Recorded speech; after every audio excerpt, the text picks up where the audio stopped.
Good morning, beloved saints. Yesterday I talked about Proverbs. I was in chapter 2. I'm in 3 now, and this is a section on wisdom. And I just want to read it to you. It's self explanatory, but it really is so important. I once heard someone say, it's an old saying. People say a wise man learns from others' mistakes, a fool learns from his own. So if you know that this behavior it's led somebody to jail, it's led somebody to a breakup of their family, it's led somebody into disease, it's led somebody. If you know that, don't be a fool and say, "Well, it won't happen to me. I'm different." We used to call that terminal uniqueness. It's where you being so different is actually going to kill you because you think, "Oh, it just won't happen to me." Yeah, it will. It's the same. It's what people do with addiction. Well, I don't do that. I can control it. I'm not like those other people. Yeah, you are. Everybody wants to be terminally unique. And so we're wise when we see that it's just not a behavior that's good. It's not good for us.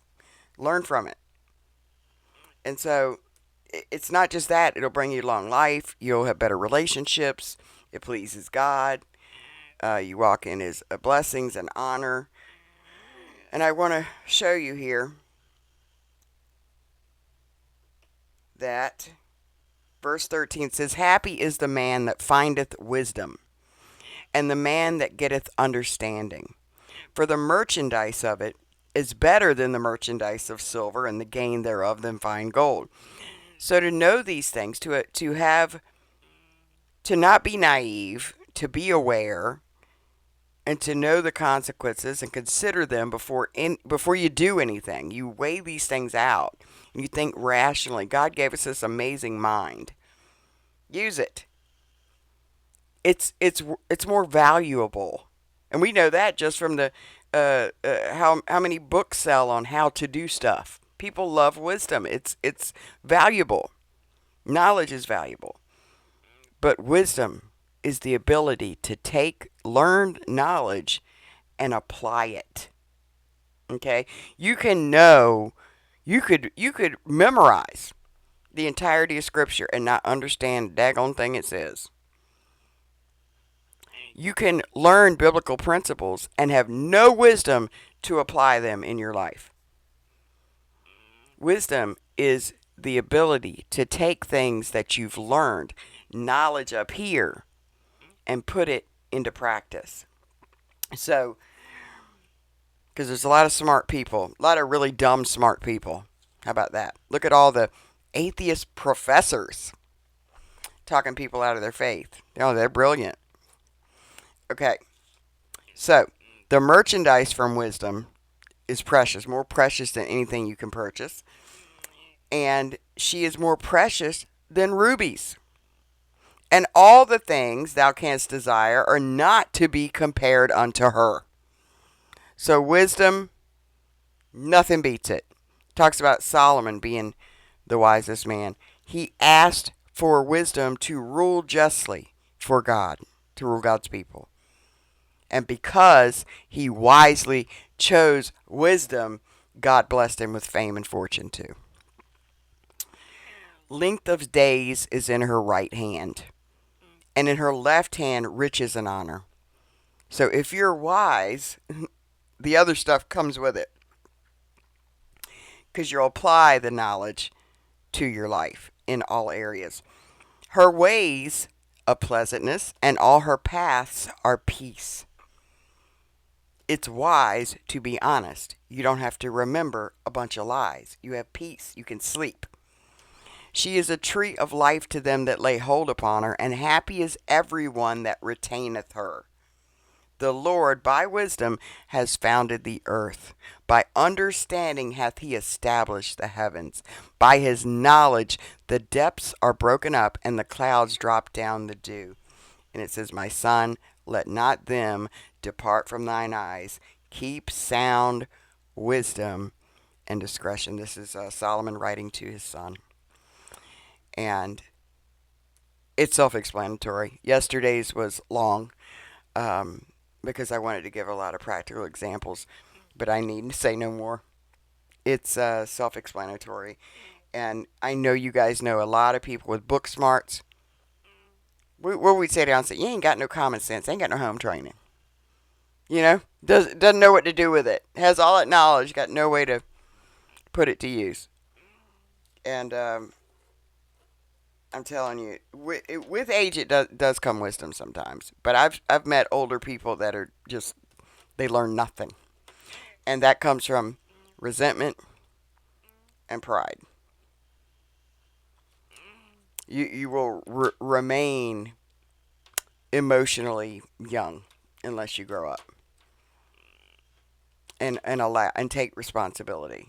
Part of wisdom is knowing your choices, your decisions, what part it had in where you are. I said recently, we're not victims of circumstance. No one is. Especially in this country. We have choices. We can't help where we came from. We can't help what we look like. Well, we can in some ways, like fitness, but you know what I mean. We can't help our ethnicity. We can't help any of this stuff. How much money our families had, none of that. But what we can do is make good choices. Everybody's got a different struggle. So if you're at a certain age, if you're in your 20s or 30s, you cannot blame your life on circumstance anymore. You can do that as a child because you have no choices. But even then, you have to take responsibility and know that actions have consequences. But as an adult, we are a victim of our choices. And many people don't want to hear that because if they acknowledge that, then they got to do something about it. Then they can't be a victim anymore. Then they don't have an excuse. Then they got to look at themselves and they won't like that. I think I'm not. I think like a man. I think in some ways because I'm so close to my father. Like I don't like staying in a problem. I I like only reason I like sit in a problem to consider it is to make sure it doesn't happen again. Because I like solution. Okay, okay, this happened. Wasn't my fault. I get it. But what can I do to change it? And then I'll go do do do do do and put steps down and figure it out. Because I cannot stand to sit in a problem and be a victim of it. I hate it. Things happened to me. It was not my fault. I was left disabled and it wasn't my fault. But I can still look and go, what choices did I make that may have contributed? What choices did I make that since then that have affected my life? Because if I don't, I have no control over my life, and that's a terrible thought. And I believe we do. I believe God will guide our steps, and He always gives us wisdom. We should hear Him. So I love Proverbs. I really do. And I hope it's blessing you.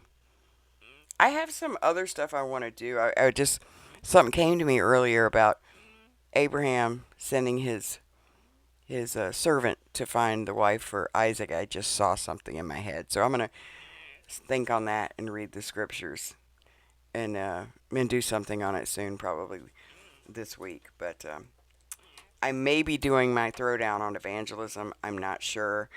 I No, actually, I have to postpone that one because Sister Shelley can't be there. So I'll let you know what's going on for Thursday. But we'll see you. Yeah, tonight. It's tonight. Oh my gosh, I better get it together.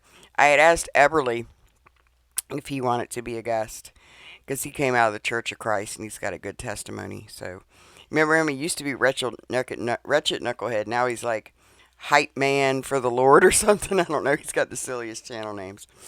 But I'll see if he's going to join me this evening. Wow. I really put things off till the last minute, don't I? Didn't use much wisdom today on that one. All right, you guys. God bless you. Have a good day.